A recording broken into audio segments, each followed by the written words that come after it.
আসসালামু আলাইকুম। আজ আমি আপনাদেরকে আমাদের পারিবারিক জীবন কিভাবে সুন্দর করে সাজাতে পারবো এবং বিভিন্ন সমাধানমূলক আলোচনা। আমরা বিভিন্ন ভুল করি, আর এই ভুলের কারণেই আমাদের সারাটি জীবন অনেক কষ্টে কাটাতে হয়, সারাটি জীবন নানা প্রকার সমস্যায় থাকতে হয়। তাই আমরা যাতে এইসব সমস্যা থেকে, এইসব ভুল থেকে দূরে থাকতে পারি, আমরা যাতে সুন্দর সুশৃঙ্খল জীবন লাভ করতে পারি, সেই সম্পর্কে সঠিক পরামর্শ ইনশাআল্লাহ আজ আমি দেব। তো আমাদের পিতামাতা অবশ্যই আমাদের উপকার করে, আমাদের কল্যাণের জন্য কাজ করে। তবে কিছু কিছু পিতামাতা ভুল করে আমাদের ক্ষতি করে।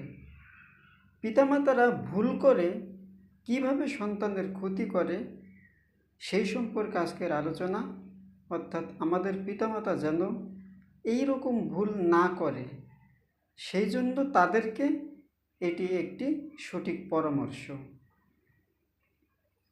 আমাদের সমাজের অধিকাংশ মানুষ মনে করে যে পিতামাতার কথা অবশ্যই শুনতে হবে, মানতে হবে, ঠিক আছে, কিন্তু প্রতিটা কথাই যে মানতে হবে এটা সম্পূর্ণ ভুল।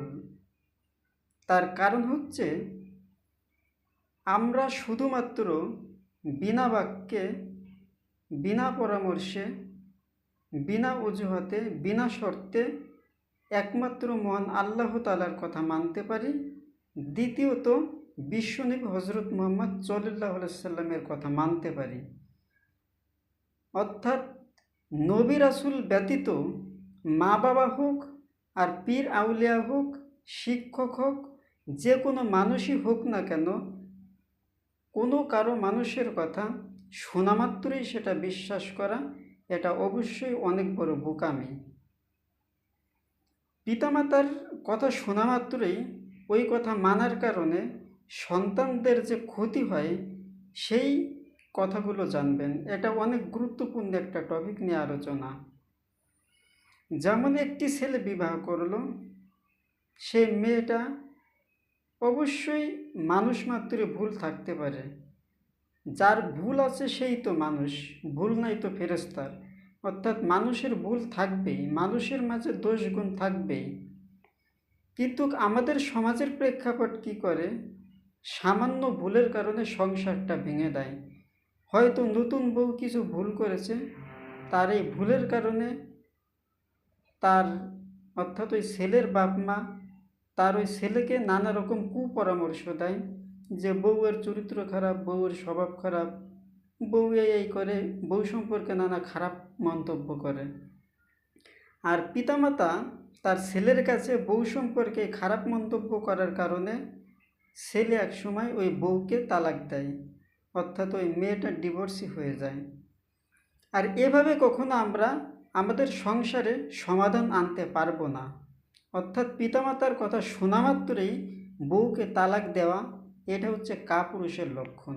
পিতামাতার কথা শোনা মাত্রই বউকে তালাক দেওয়া, এটা হচ্ছে কাপুরুষের লক্ষণ। আমি গতকালের আলোচনায় বলেছিলাম যে পুরুষ কাকে বলে, যার মাঝে বিচার বিশ্লেষণ করার যোগ্যতা আছে। অর্থাৎ পুরুষের মাঝে অবশ্যই বিচার বিশ্লেষণ করার যোগ্যতা থাকতে হবে। অর্থাৎ বউ কি সত্য কথা বলছে না মা বাবা সত্য কথা বলছে, বউ কি মিথ্যা কথা বলছে না মা বাবা মিথ্যা কথা বলছে, এটা যাচাই করার যোগ্যতা থাকতে হবে। শোনা মাত্রই বিশ্বাস করা এটা সম্পূর্ণ ভুল। এবং দ্বিতীয়ত মেয়ের ক্ষেত্রে মেয়ের পিতামাতা কিভাবে তার মেয়ের জীবন ধ্বংস করে সেই বিষয় সম্পর্কে জেনে নেন।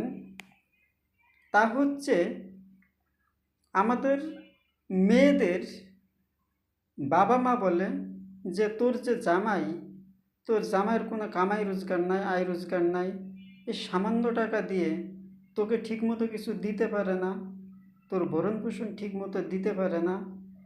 এছাড়া তোর জামাই বিড়ি সিগারেট খায়, তোর জামাই এই বিভিন্ন খারাপ, অর্থাৎ জামাই যদি ভালো হয়ে থাকে এমন অনেক মেয়ের বাবা মা আছে, তার ওই জামাই সম্পর্কে অনেক খারাপ কথা বলে, অর্থাৎ মিথ্যা, সম্পূর্ণ বানোয়াট, সম্পূর্ণ মিথ্যা কথা বলে। অর্থাৎ তার জামাই সম্পর্কে খারাপ কথা বলে তার ওই মেয়ের মাঝে তার ওই জামাই সম্পর্কে একটা খারাপ প্রভাব বিস্তার করার তারা চেষ্টা করে। অর্থাৎ ওই মেয়েটা একসময় তার ওই মা বাবার ছলনায় পড়ে, মা বাবার ওই মিথ্যা কথার ছলনায় পড়ে তার স্বামীকে সে তালাক দেয়। এতে কি হয়? এতে সকলেরই ক্ষতি হয়। এতে ওই জামাইয়ের ক্ষতি হয়, এতে ওই মেয়ের ক্ষতি হয়, এতে ওই মেয়ের মা বাবার ক্ষতি হয়, এতে ওই মেয়ের বংশের ক্ষতি হয়, এতে আমাদের সমাজের ক্ষতি হয়, এতে আমাদের দেশের ক্ষতি হয়। তাই অবশ্যই মা বাবার কথা শোনা মাত্রই একটি মেয়ের কখনো উচিত নয় তার স্বামীকে তালাক দেওয়া। অর্থাৎ একটি মানুষের জীবনে বিবাহ এটা খুব গুরুত্বপূর্ণ জিনিস। আর এটা আল্লাহ তাআলা প্রথমে যার সঙ্গে বিবাহ বন্ধন দিয়েছেন সেই হচ্ছে উত্তম স্বামী স্ত্রী। অর্থাৎ কারো কথা শোনা মাত্রই তালাক দেওয়া, ডিভোর্স দেওয়া, এটা সম্পূর্ণ বোকামি। এটা অবশ্যই অনেক বড় বোকামি। এটা আমরা কখনো করব না। অবশ্যই সঠিক বিচার বিশ্লেষণ করার চেষ্টা করব, ইনশাল্লাহ। সেই যোগ্যতা আমাদেরকে দান করুন, আমিন।